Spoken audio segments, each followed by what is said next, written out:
Great, so let's get started. As I say, this session is focused on disaster risk management and how to mainstream it into development. I'd like to introduce myself. I'm Michelle McCombs, the Deputy Director here at the Aga Khan Foundation Canada, and it's my absolute pleasure to act as a moderator for this important topic and this important session. What I'm going to do is first set a little bit of context for the session in terms of what we're talking about and why. Then I'm going to introduce our distinguished panelists and give you a little bit of a sense of what they're going to talk about. I'll then pose a couple of questions to the panel, and then really open it up to you to hear both comments and questions from you on this topic. So as we know, disasters are happening with increased frequency and intensity. They disproportionately affect the poor in developing countries, and the impact of these disasters are quite significant in terms of loss of lives, livelihoods, and in some cases, actually undoing the impressive development gains that we've made. This morning, Khalil Sharif, our CEO, talked about both the moral and the economic cases for supporting preparedness or disaster risk management. And I think both of those cases are quite clear. Indeed, the post-2015 Millennium Development Agenda and the Hyoga Framework for Action present opportunities for us to bring disaster risk management into the fold in terms of the development agenda.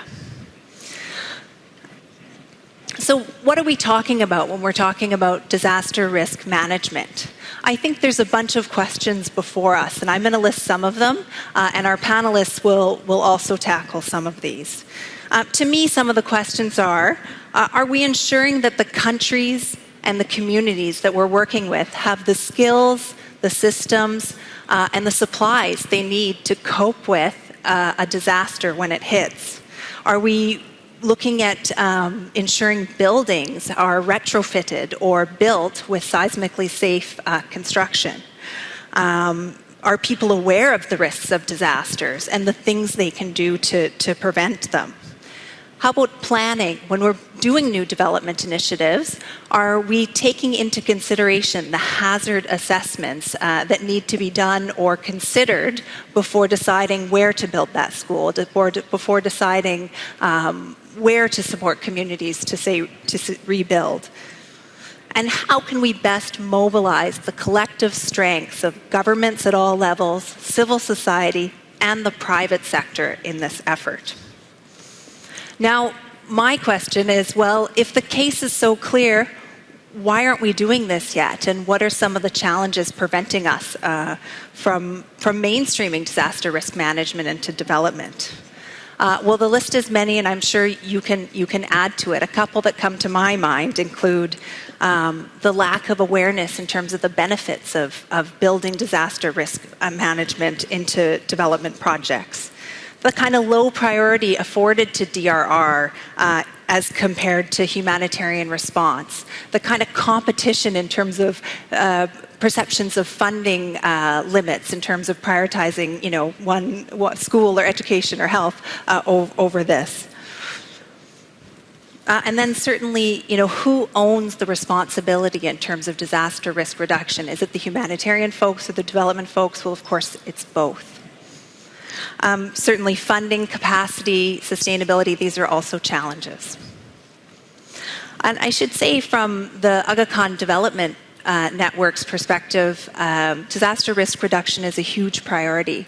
In fact, in South and Central Asia, where we've been working for decades in the areas of health and education and rural development and other areas, we see that our communities are faced with huge risks, huge vulnerabilities vis-a-vis disasters, and we see as it's important to invest massively in this area to protect the gains and the progress we've made, as well as to reduce the vulnerability of these areas. So that's the context in terms of why are we talking about this and what are some of the challenges. I'd like now to introduce our panel. who are going to share their experiences in terms of disaster risk management. First, we have Ms. Nusrat Nasab. She's the Chief Executive Officer of Focus Humanitarian Assistance Pakistan. She has over 16 years' experience in the sector. She's contributed to book chapters and books on disaster risk reduction, development, and gender. And she was instrumental in Focus Pakistan receiving a UN Saskawa Award for merit in disaster risk reduction. Ms. Naswab is going to share some of the experiences from on the ground in terms of Focus's experience, challenges and approaches to integrating disaster risk management into development. And then we'll turn to Dr. Asbindu Singh. We're lucky to have him with us. He recently retired from his post as Chief of Early Warning at the UNEP. He's currently the director of the Environmental Pulse Institute, which tries to bridge the gap between scientists and policy. He's received his awards for his over 23 years at the UNEP, and he has a PhD in environmental science and has published hundreds of papers in peer-reviewed scientific journals. Dr. Singh is going to look at a very specific element of disaster risk management, that is early warning systems. He will take us to examples around the globe and from South Asia to share lessons on early warning systems and how and where they can work best and what we need to think about looking forward. Thank you, Dr. Singh.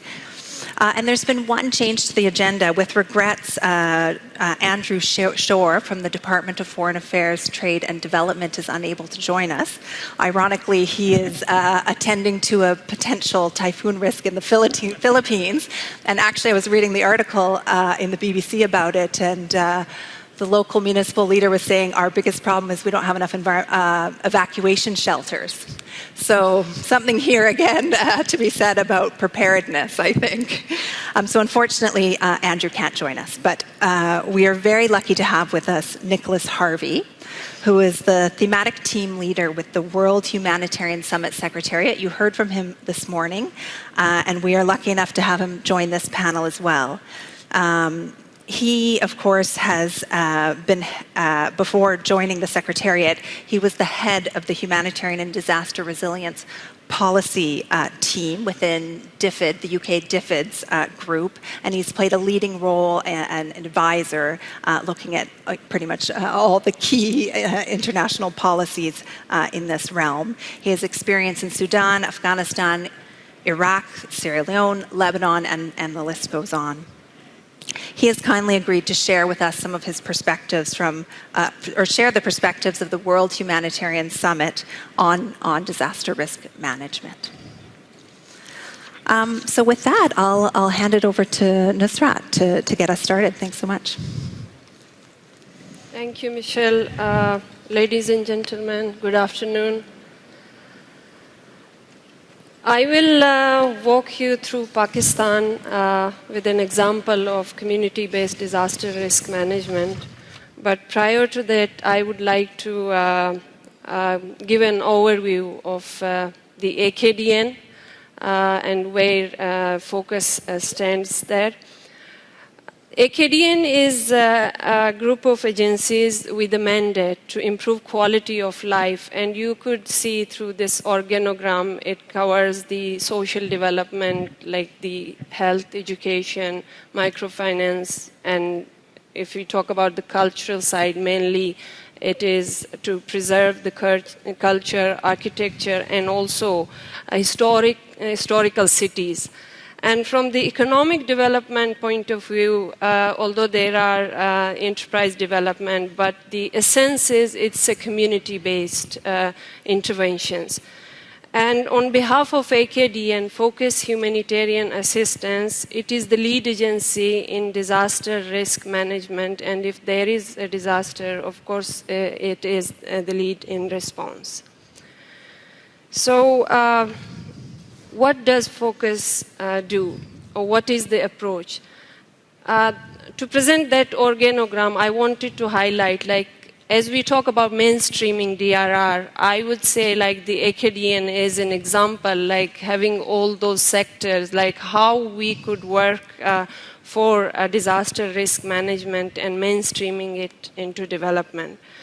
So as a focus to save lives and enabling a resilient community, we of course start with the risk anticipation.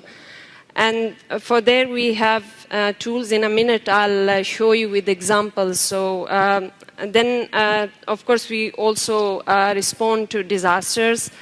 That is mainly through capacity building of communities, and then between the the transitional period from emergency to long-term solution, focus has a role.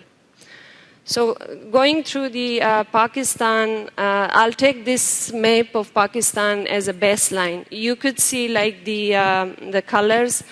If I could point out, from the mountain to the coastal area, focus has a kind of, I would say, a pilot or a model to work in that country, and with a 40% population at a high risk of hazard, and you know Pakistan is prone to multiple hazards. If you go to the mountain, there is debris flow, rockfall, avalanche, and you name it, you will find it there. And when you go to the coastal area, like tsunami, cyclone. So I'll call it house of hazard.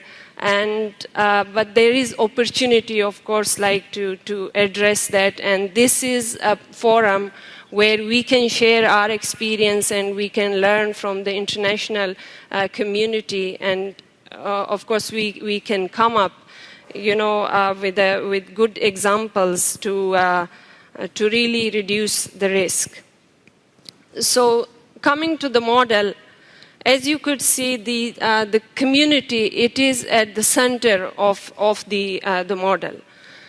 And when I say it's a risk anticipation, so there we mean like we have, as I mentioned about the multiple hazards, so through identification of those hazards and then coming up with a monitoring system for that, as we call the early warning system, the assessment, a kind of mapping, and based on that we develop the community-based disaster risk management training module. Yeah. So just to give you an example, this is really a colorful map, isn't it? But the color speaks for itself. The red means highly risk. The orange means medium. The yellow means low risk. And there is, maybe it's really difficult to find it, a green patch, a small dot, that is no known hazard. So with a situation like this, how we are going to mainstream disaster risk reduction? And here I would like to highlight maybe for some areas, it's very easy for even the government, for institution to relocate, for example, the community who live there. But in our part of the world, we have to live with the risk. So that was an example of the work we do. So it's a village where we can talk about what the hazards are around, and based on that we develop the capacity of the community. Next. So when we say the community-based disaster risk management, one is the community itself, where you have to build the capacity, and we establish CERTs, for example. It's selected members of some community, and the selection has come through a participatory process from the community. And we train them basically in first aid, let's say the basic search and rescue, and mobilization part, but that's one side. The other part is we take schools as a unit, because we think the future generation they can really spread the message. And inside that particular school, it is about this school safety committees to be formed, and it is part of the school management, the students, the teachers.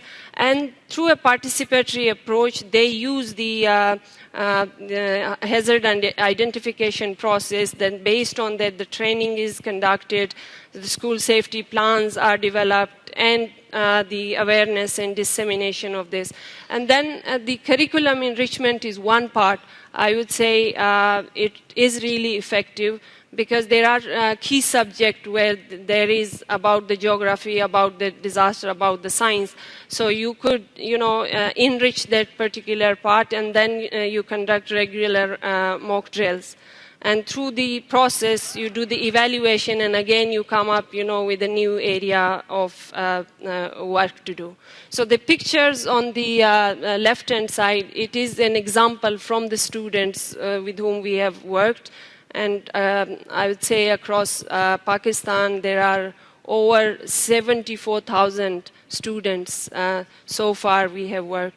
So focus is there in Pakistan since in the mid-90s, it started with the Afghan refugee program. But for DRR particularly, it was in 1998-99. And that was, since the morning I was hearing this term, prevention, preparedness. And this was the term we started at that time, prevention, preparedness, and mitigation. Now, although we call it disaster risk reduction. Next, please. So this is, as I mentioned, about community emergency response team. They are doing some kind of simulation. So that is around 35,000 volunteers from the community across Pakistan. Focus is trained, and they are engaged in different kind of disaster response. And till to date, I would say 50% of those I mentioned we have trained are active, and the good part in that is 50% of these members are women.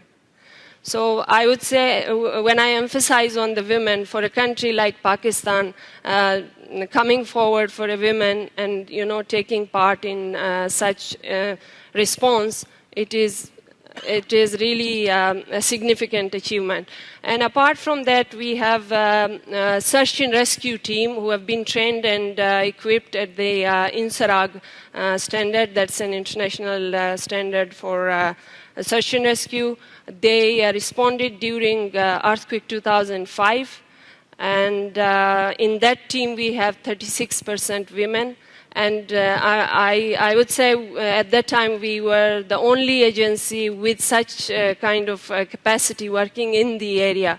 So, but now, like as we were talking about NGOs, so I was really looking for, okay, how many NGOs are there in Pakistan? So there are thousands. So an official figure says like it's over 35,000 NGOs working across the Pakistan. The land monitoring is a kind of, like it's an early warning system, and my colleague will cover the scientific part. But here I would like to really emphasize on the indigenous knowledge. This community-based early warning system, it is,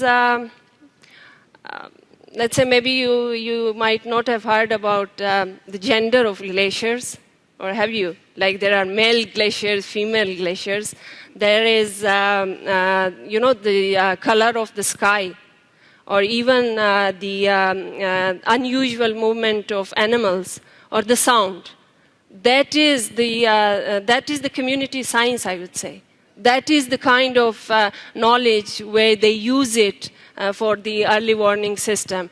And apart from that, of course, we work with the Met department, the meteorological department, and the satellite images we use. So I have taken this particular picture because this is an example of community-based landslide monitoring. So you would see there are just 4 wooden, I would say, bars there. So it's a wooden baton, and it's to monitor the land movement. Next. This picture It's a live picture of an event which occurred in 2010. This is Atabad landslide in Hunza. So this landslide, for 1 decade we were monitoring it. And when we say we, it's part of the community and the organization together with the government. So when this was noticed, it was an earthquake in that area, and the community noticed a crack in there. So then we were engaging our staff, then even external, experts. And then in 2009 March, we evacuated the communities who were at the unstable slope of this movement. So this happened in January 2010, but those houses were saved, but there were, deaths 1.5 kilometers away from that area. And due to this landslide, we call it a rolling disaster, because due to this, there was a 27-kilometer lake, and there was villages, houses, schools, prayer halls, and even the lifeline, the only access, like the KKH, we call it, the Karakoram Highway, maybe you know about the Silk Route. So that was inundated under the water, and still it is there. So thanks to Chinese, I would say they are constructing a tunnel which will be maybe completed next year. And there was a fear of outburst of that village. So downstream there were over 25,000 people who were evacuated. So this early warning system, I would say, it was a unique one for us. It was a SMS-triggered system. Apart from that, we were monitoring the lake. It was day and night. So for night, we needed the Army's help. So they put some instrument there. So that's the kind of, and this was installed at 12 locations. This is an example from the area. I talked about the lake, but this is about the relief, like when the excess comes an issue. So if you have helicopter, it's a blessing. But if you don't have, maybe even you could not reach there by donkeys. So when I'm presenting, although I'm presenting on behalf of Pakistan, but the same example is true for Afghanistan, for Tajikistan, and in parts of India also. The story doesn't end here. This picture, or a map, it talks about, the impending disasters. Here I would highlight over 400 landslides. This is coming from the inventory developed by Focus. Over 1,300 debris flow paths, and over 900 avalanche sites. And there are 5,000 glaciers, but 52 of them are prone to, I would say, a Gulf event. And again, like together with others, we are monitoring the situation. I'm coming towards the end of my presentation.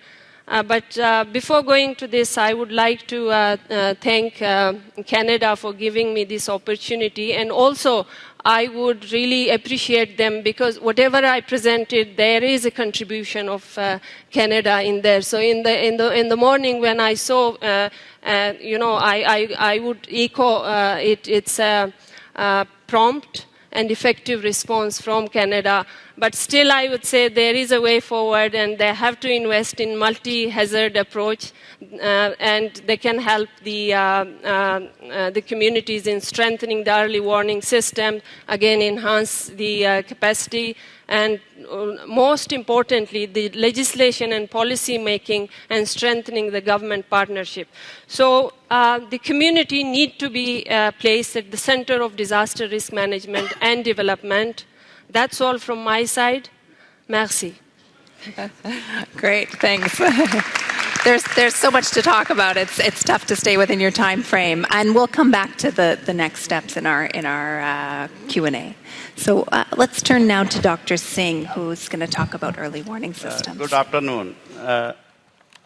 Can I ask a very simple question? How many of you are using now BlackBerry?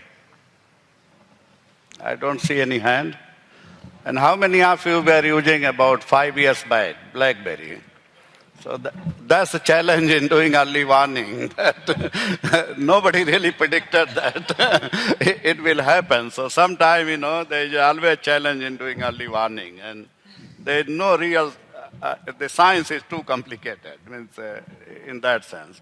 This is an example of, if you see what is in recent flooding in Pakistan and India, really, which killed quite 200 people. And there were lots of damage of property and all that. Now, if you read this story, it means the problem happened here was that this area is not prone to that kind of torrential rain. I mean, the rain came too fast. There was some early warning, but it was not enough really to move people out of that. And later on, a lot of money went into really a kind of disaster relief and all that. So sometimes there are challenges, but if they would have a better rainfall forecasting, really perhaps they could have done much better job, which in this case, they were not that much prepared. Next. So there are three basic components of early warning. One is you have to do continuous monitoring and prediction. That's important, really. It's not like one-time thing. It has to keep on going. And the challenge is how do you communicate that alert in timely manner? Actually, we found that there is more challenge there, how to get the right information to right people in right time so they can do something with that. And then, of course, the response comes from the governments and other NGOs and all that. Next, please. Now, how early is early warning? We did a report a few years back, and we found that the most of early warnings were late warnings, really. People try to go back and look the data and say, oh, we could have done it and all that. But really to save life and property, for example, for earthquake, you need really seconds of warning, really, to get out of your house. It's not easy. For tornadoes, you need minutes of warning. So basically what the lesson is that for every kind of hazard, you have to have a different early warning system. For volcanic eruptions, you need few days. But for floods, for example, minimum between 3 to 5 days of warning is essential to move people out of that. For drought, it takes months. And sometimes people don't know whether drought has occurred. I was thinking that whenever the most, if you call it, the severe drought happened in Africa in early 90s. After that, there have not been really major drought in Africa. So what the message here is we cannot predict that kind of thing when it will happen again. And now the climate change is a new real threat, and it's slow. When will happen, how it will happen, and all that. We have some idea, but it's very, very difficult to pinpoint and provide some actionable, really, information. It's not easy. Where exactly what will happen? Next, please. Now, so lead time is very important in terms of early warning. People have to have a real information in a lead time to reduce the damage to disaster. Because if you tell earthquake in, let's say, if you don't have information within seconds, it's very difficult to get out of the house. So in all the early warning, that's why most of early warnings come a little bit late. Unless there is a lead time for people to take some action, information becomes redundant, really. That's a key, really. Next, please. Now, the classic case is cyclone Phelan in India.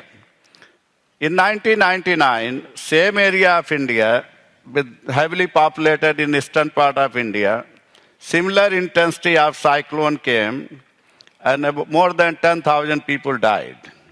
Now, last year, similar intensity of cyclone, same area, more people living there. You know, the population growth in India is still relatively high, but only 20 people died. The reason was that the government did a very good job. First, they were tracking using the satellite data, really, to see the hurricane cyclone is coming. And they had 4 days of early warning. Still, there is some uncertainty scientifically where the actual landfall will happen. But in this case, they were correct, the landfall and intensity. And when it happened, the government has already taken action really to evacuate people, move people to the shelter, and they use all kind of communication media, right from radio to televisions to social media to get the word out to the people. And luckily, smartphones are SMS and all that are really helping a lot now. You can get to people very quickly. And that really helped. And government took action to reduce the water level in reservoirs so there no flooding after that. So that was a classic, really example where early warning helped. Next. Those who know Bangladesh is always flooded. A kind of, sometime, if you, depending what calculation you use, about 75% of Bangladesh is flood-prone area. And Bangladesh, a lot of people used to die out in flood. And if you in 1988, there was a flood of similar intensity where about more than 2,000 people died. But similar intensity of flood in 2014, with more people living there, only 17 people died. And the reason is Bangladesh has put an extremely effective flood forecasting system.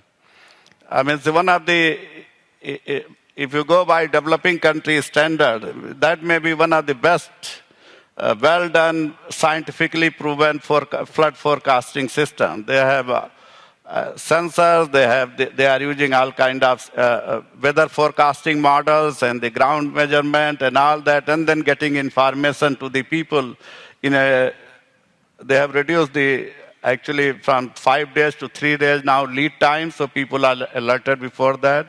Because if you tell people in advance also, nobody pays attention. If you tell them in 10 days advance, flood is coming, nobody will believe you. There's another problem is that in early warning, most of people do not believe in early warning till they see it coming. So this is a challenge. This is human psychology, really. So Bangladesh has done extremely good job in really flood forecasting, and that's in early warning. And if you go on their website, you can see that they are providing the data on real-time basis and alerts all the time. And they use very simple thing to do, really community-based preparedness, like moving people to the shelter. Simple things, not really putting a big engineering structures and all that. So one has to learn lesson from that. There is a study by World Bank that for every dollar you spend on preparedness, you have a return of about 40 times. In fact, for early warning systems, in many countries, like in Mozambique, there is a return of 70 times in terms of reduced to damage and life. Some countries 30 times, 40 times, depends upon. But by and large, wherever early warning system has been set up, they have saved life and property. So that's the key. Next, please. Now, what is the lessons learned? One other thing is that in the end, the government is whatever we say. The governments are the most important actor, especially in this plan, because they have to invest heavily in science and technology. They have to set up the systems, because NGOs cannot do that. They have to have a scientific institution. They have to strengthen the early warning capability in their own country. I mean, like, for example, Bangladesh has done, India has done, many of them. So government has to play a more important role in really investing more in science and technology and developing these early warning systems.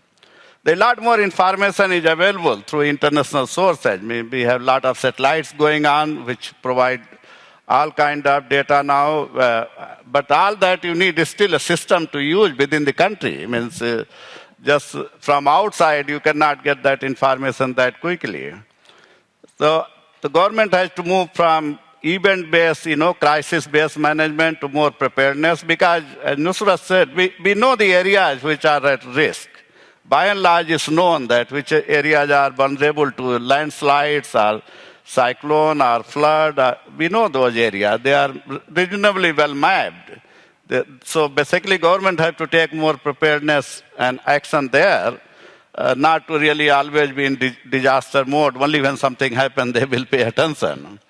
And of course, the local community has to be really involved in terms of providing information to them so they can take action. And because not everybody, it's not like Florida where if they see cyclone is coming, people they take their car and they can go.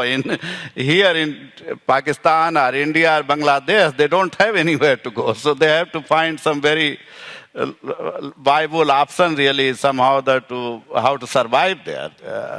That's the key. The other thing important is in early warning, we found it that the government, as I said, who communicate the early warning information? And the key is the government again, because you have to have an authoritative source which can communicate, otherwise it can create problem also. Because if people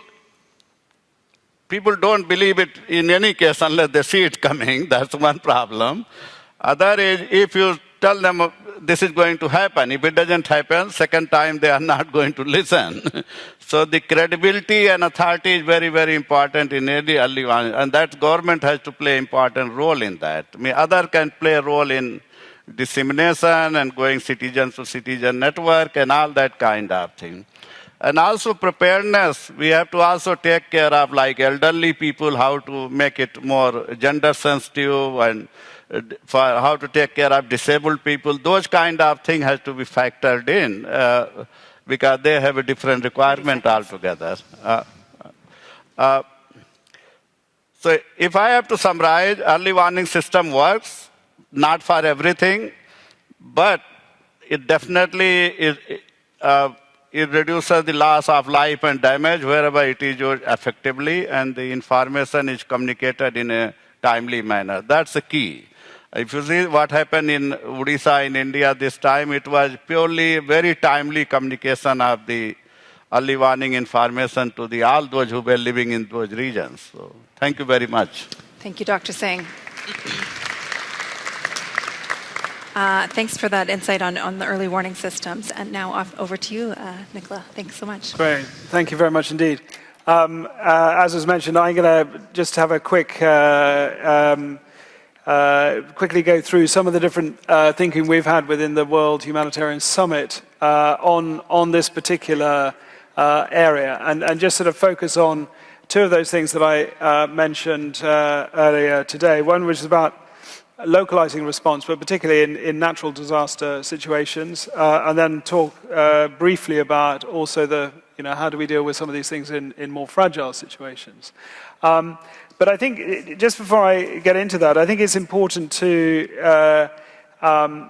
when we've approached this within the thematic team on reducing vulnerability and managing risk, one of the important things that people were very keen to engage, and we've got people from the World Bank, we've got people from the Chinese Earthquake Administration, we've got the head of the civil contingencies from Chile, we've got a broad spectrum of people. What they were very keen to do is make sure that this is not just another replication of the discussions that are happening, for example, with the HFA or the SDGs, and that it really looks at where do the humanitarians fit into this picture of disaster risk management, so that we don't just repeat the same conversations over and over again.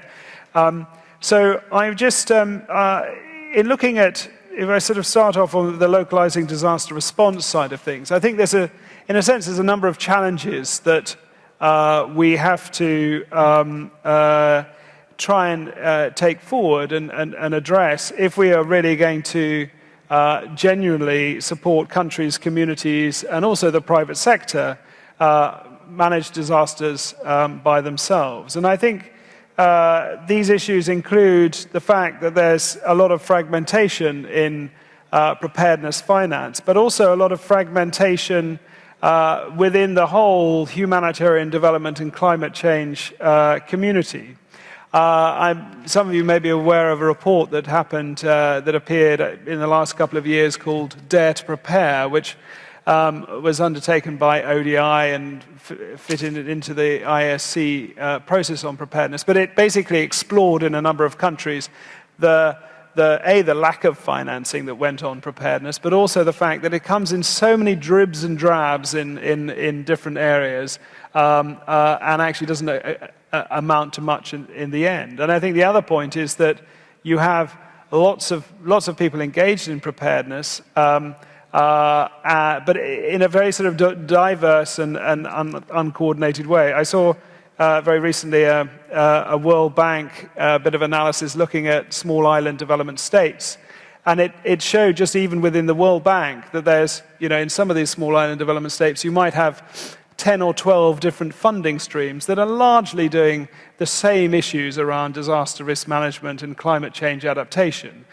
Some of them are doing with the Ministry of Environment, some of them are doing with the National Disaster Management Agency, some of them are doing with the Ministry of Finance, some of them are doing with the Ministry of Environment. And so you have that sort of confusion of engagement in terms of, actually how do you start building a process to really gain the ability to better manage risk.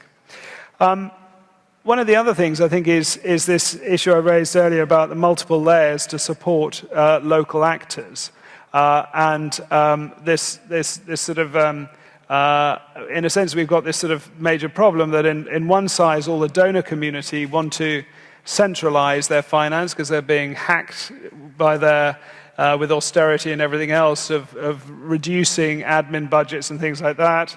Whereas there, in a sense, is a big political call to try and decentralize finance to some of the local players. So if you've got donors who want to give bigger chunks of money to the UN system because they're being forced to do that and because of also the whole issue of tolerance of risk, then that clearly is a contradiction to some of the other calls that are taking place. So how do we address some of that?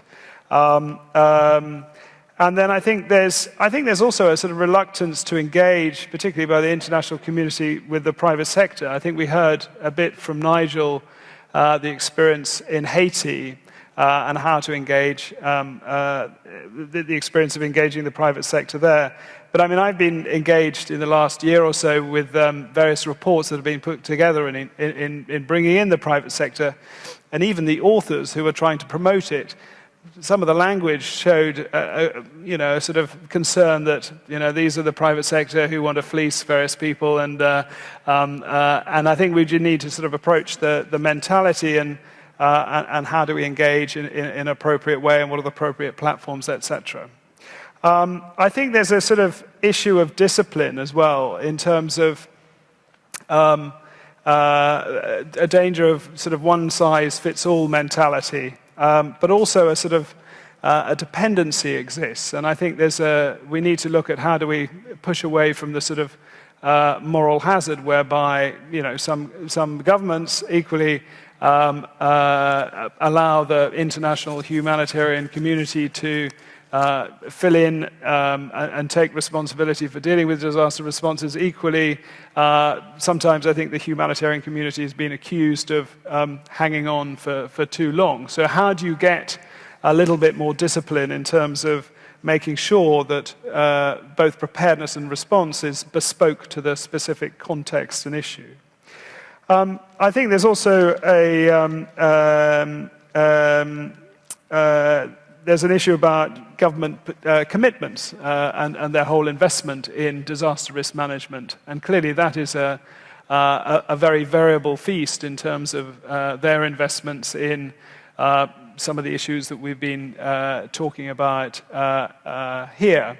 The extent to which, for example, ministries of finance are dedicating the resources to ensure that some of these issues are addressed, and whether countries have reached certain tipping points to make sure that, which actually then puts the sort of political and economic pressure to ensure that some of these investments take place. I think another of the problems is, urban risk, and I know there's a panel on this tomorrow, which I'm sure will be discussed in a lot more detail. But I think the humanitarian community is, I don't think, well adjusted to deal with the new urban risks, both from a preparedness and response side. And I think there's, particularly with the sort of growing urban risk, how do we deal with some of the challenges faced in terms of the approaches taken in these situations, how to be prepared to deal with issues like critical infrastructure, accessing populations, etc. So I think one of the so there's a sort of strand of different thoughts that are coming together of how do we try and approach some of these challenges to actually improve the way that disaster risk management occurs. But most importantly, how do we try and, I talked a lot about fragmentation, how do we try and bring these different communities together to align behind government plans in order to really improve the way that disaster risk management occurs? So I think one of the issues is how do we shift to a situation where we get actually a longer-term approach to disaster risk management that has, in a sense, at the heart of it, a sort of common analysis of what are the principal risks. And I think, as was said earlier, the key thing is looking at the multiple risk face, and there's a danger that we look rather at silos at individual risks. But how do we get a common analysis of the risk faced, and then get really dedicated long-term investment, which has then clear roles and responsibilities for humanitarian development and climate change investment to come behind government plans to really enhance the way that things, disaster risk management occurs, but also obviously taking things down to the community level so that there really is a sort of multi-layered approach to risk management. And then with that, the opportunities that the international humanitarian community can then, in a sense, have an exit strategy for all but the most catastrophic risk. And again, I suppose that comes back to the issue of discipline, and can we be clear about what some of those layers are in which we'd expect local government or regional governments or national governments to be able to respond or support each other in terms of doing that response. And then when you have catastrophic situations, what point do the regional organizations or the international community come and support? So can we use some of the experience and the discipline of the insurance world? And I've heard some great stories about, in a sense, some of these sort of practices that are being put in place. I came across a resident coordinator very recently who basically said to the government, I'm not going to get out of bed unless and push the trigger on the SURF finance unless 100,000 people are affected. And if there's 100,001, I will press that button. I don't think she used the analogy of getting out of bed, but she pushed she pushed the issue with the government to make it clear that it was the government's responsibility to make sure that they dealt with these issues beyond that. And so, in a sense, setting some clear discipline in terms of the engagement that took place. I think some of the other ideas that are being developed is the issue of getting some regional finance and regional finance mechanisms or national finance mechanisms to help both invest in local organizations so that they have the capacity to do, whether it's community-based DRR and preparedness and response, but also to have broader networks of cooperation that can exist within regions in order to be able to support response. So I think there's for example, some interesting examples where you had in the Pakistan floods, you had some of the top diarrheal experts coming from Bangladesh. There's been other interesting examples where, for example, the Chinese Earthquake Administration is now supporting the governments of Nepal and Bangladesh look at the whole set of earthquake risks. And you've got these sort of partnerships that are now being formed in the region, which are being supported by UNDP and others. I have very little time. I think the other important point to make is really sort of two further points. One is there's always a danger with discussing disaster risk management that we tend to focus and a lot of the discussions, particularly around the HFAs and the SDGs, have been around quite sort of permissive environments where there is a good relationships with governments and the governments are taking the lead. And as we know, and many of you engage in the humanitarian world, that world is not always as simple as that. So how is it possible to look at issues of disaster risk in areas of greater fragility where it is more problematic in terms of engagements with governments and what are the opportunities of taking that forward? And I think that is one, I think, some of the sort of big discussions that have been happening in the HFA2 discussions Again, there's been a certain amount of, some push from some quarters to look at the issues of fragility and what are the best practices for engaging in those environments. But there's also been a certain amount of pushback of not entertaining those particular issues. And then just finally on the HFA and SDGs, I mean, we're very keen within the summit to try and make sure that there are very close links between those processes, not from any desire of the humanitarian world to try and take over any of that territory, but actually to try and make sure that there is greater investment in the development side of the world so that the humanitarian community can extract themselves and focus on where they're mission critical. I shall leave it there. Thank you, Nicholas. Thanks to all three of the panelists. Now, I believe we have about 10 minutes left before closing, so I'd like to open it up to the floor immediately to collect a couple of questions that the panel can respond to. When you pose your question, or comments are also welcome on this question of mainstreaming disaster risk management into development. So please state your name, your affiliation, and then launch into your question. And why don't I go ahead and launch the first question, and I'll give you a chance to think through the burning questions on your plate. I'd like the panelists to talk about, we are in a situation of some serious budget constraints across the global economy, and that governments are facing alongside a set of competing priorities, particularly in developing countries. So what can donors, governments, and other key stakeholders do to really ensure that there's investment in and action on DRM? And before you respond, I'll just see, are there any questions at this stage? Let's start here, and if you can just keep track of the questions, we'll go through a couple of them at a time. Hi, thanks. The panelists were all really great, so thank you for that. My name is Kelly Leeson from the International Rescue Committee, and I have a couple of questions. One is around the issue of disasters in cities. Nick referenced the issue of urban crisis, but I wanted to just ask Dr. Singh more about like the decision making in cities, given that there will be so many different authority levels, and from your experience, how you've seen those decisions about who should make the decision around evacuation plans, crisis plans, all of that, where that actually happens.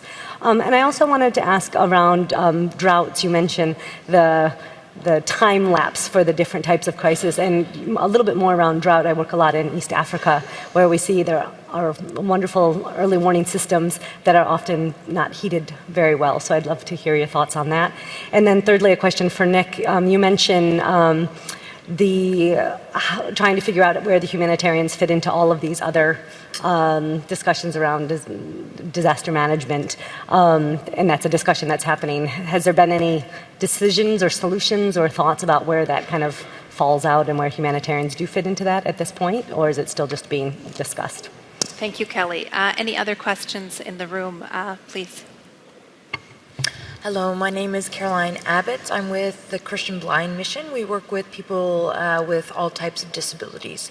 So I was actually quite happy to hear Dr. Singh talk about including the most vulnerable in those DRR plans, because they're the really most vulnerable and most affected by disasters. So I was just wondering if you could comment on some of the barriers and some of the successes that you have seen in ensuring vulnerable groups are included in DRR systems and early warning systems, such as the aging populations and persons with disabilities. Thank you. I'll take one more question, and then we'll turn to the panelists. Thank you. Hi, I'm Melissa Matlow with World Animal Protection. I'd like the panelists, if they could, comment on the importance of protecting livestock, food-producing and working animals as people's productive assets, and the importance of including them in emergency plans to reduce the risk and impact of disasters. Thank you. Okay, so what I'll ask the panelists to do is, you don't have to answer each of the questions, but you can pick and choose which ones you think you have the most significant contribution to, and we'll start with Nicholas. Sure. I'll pick up three of them. So one is your first one in terms of the budget constraint. Clearly that is very much the case writ large between, in a sense, those broader communities. And we're obviously particularly looking at the sort of humanitarian finance gap, which in a sense, in many ways, is very much seen to be getting ever larger in terms of the actual requirements of humanitarian need as opposed to the resources that are being provided. And it is one of the areas that we're trying to sort of closely focus on, is what are the ways to try and reduce that gap. There's often the immediate response is, well, we need more money. But as you've just said, there isn't very much. So clearly there's other ways that need to be addressed that. And part of it is looking at the sort of efficiencies that can be engaged by scaling up, for example, things like cash transfers, actually getting involved in early warning and early action and the benefits that have already been demonstrated in terms of value for money.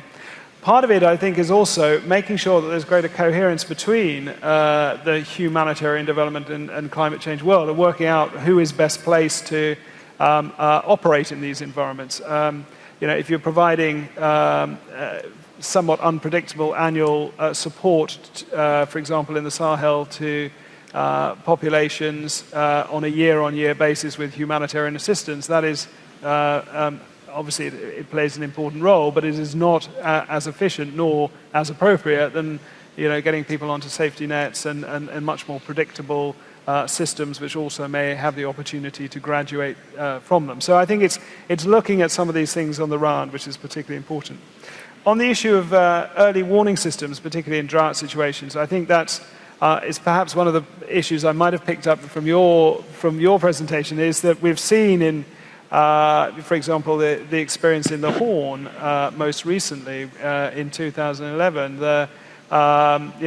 some of the evaluations that have taken place, that this is still remains one of the obstacles in terms of, yes, we have clearly improved science in terms of early warning, but it's how do you then make sure that you're getting the translation into action and removing some of the political side of things there. And again, I think there's some interesting examples, such as in Ethiopia, where now the public safety net program there still has a few, political decision-making points that happen, but it's much more based on scientific information, that there are more, in a sense, more automatic triggers to actually make sure that early response occurs. What is then needed, though, of course, is making sure that you have the contingent finance in place to make sure that early action occur.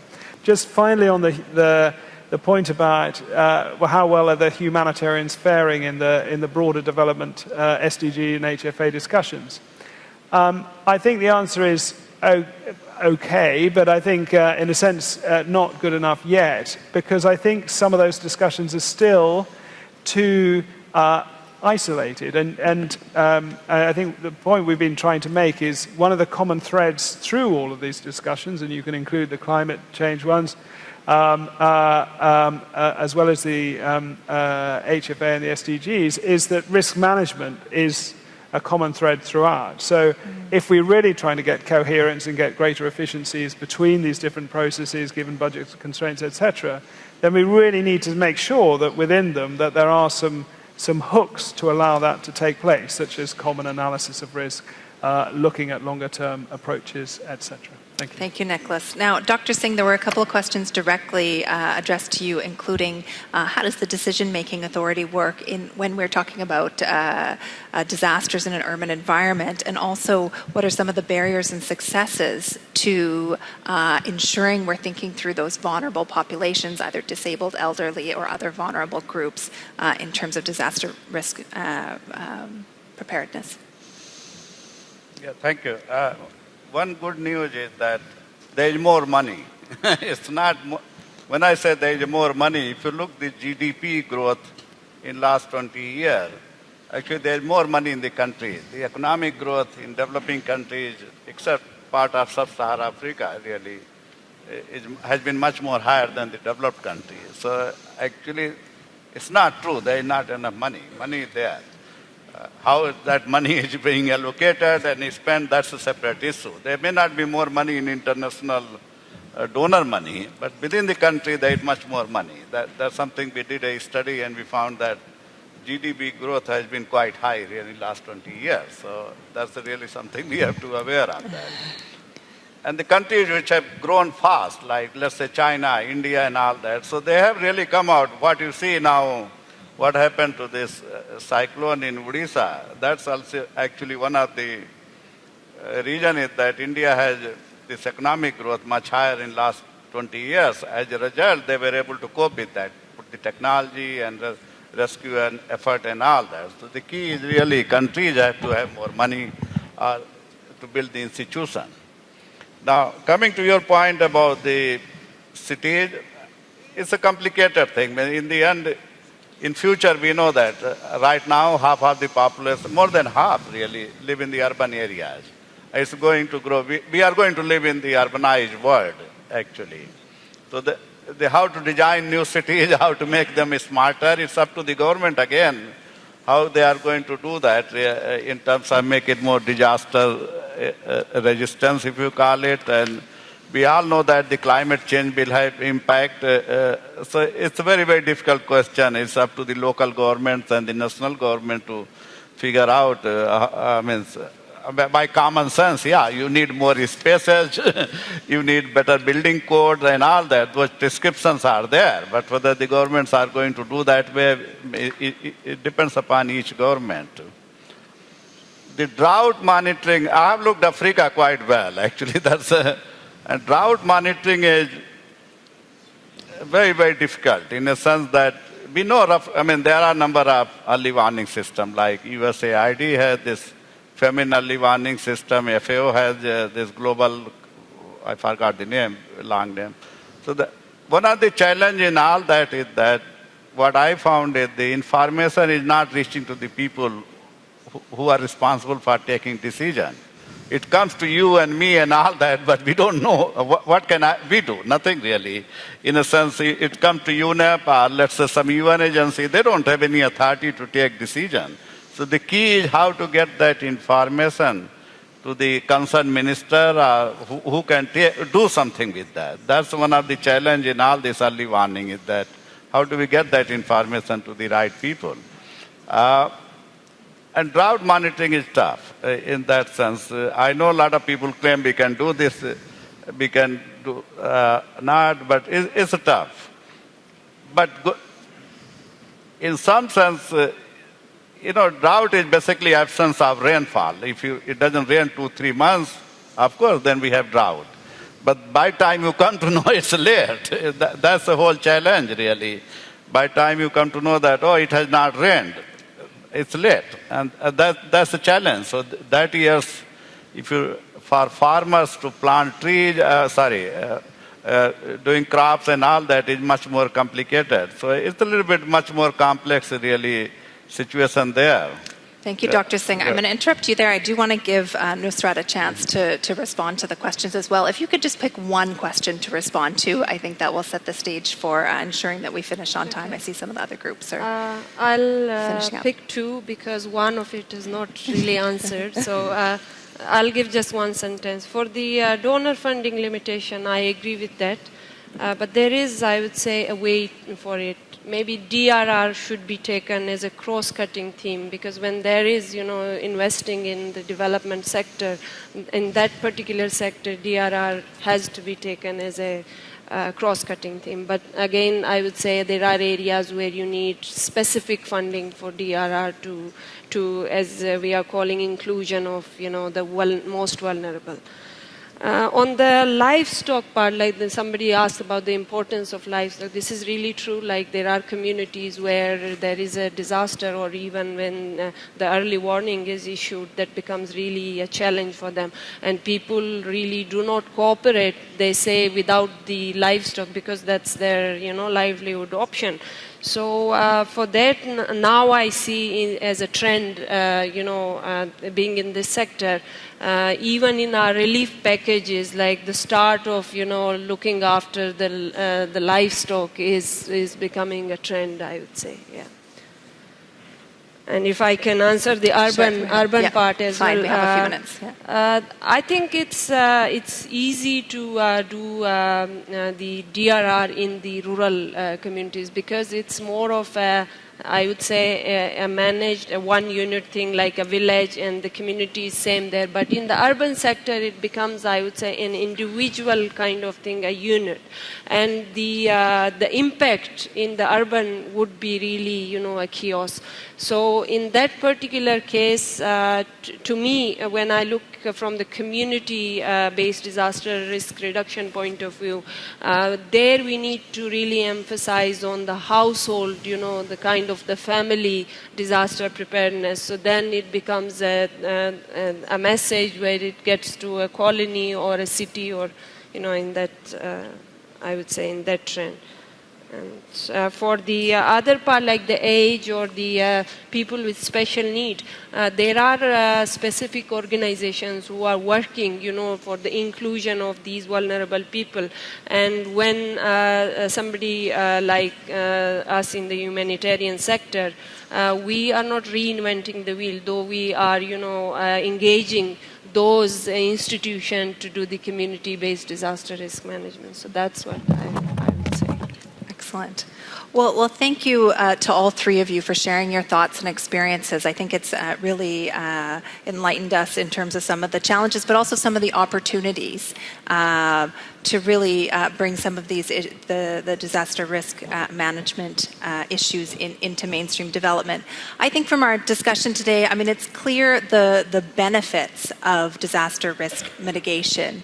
What's perhaps more challenging and needs onward efforts of all of us is to ensure that this really becomes sort of a cross-cutting theme across all development initiatives. And I think, all of us need to make efforts to ensure that that's happening in terms of the projects we propose, in terms of donors incentivizing projects, funding to encourage that. The other thread that I could see coming out of this session was really in terms of the who does what, the roles and responsibilities, and how we can, one, the importance of government in all of this and drawing on the scientific basis and analysis to inform those sort of policy decisions, approaches, and how we respond and prepare for disasters, but also how we can better leverage the private sector and how we can tackle this issue of sort of fragmentation and coordination to sort of maximize our impacts in this area. Certainly there's much more to be done and certainly many more questions I'm sure out there and much more to talk about. The panelists will be available for the rest of the conference should you have further questions or wish to discuss this issue further. Before we conclude, I would like to thank Focus Humanitarian Assistance who pulled together this panel and coordinated the participation of the participants. So thanks very much for that. And thanks to you for joining us this afternoon.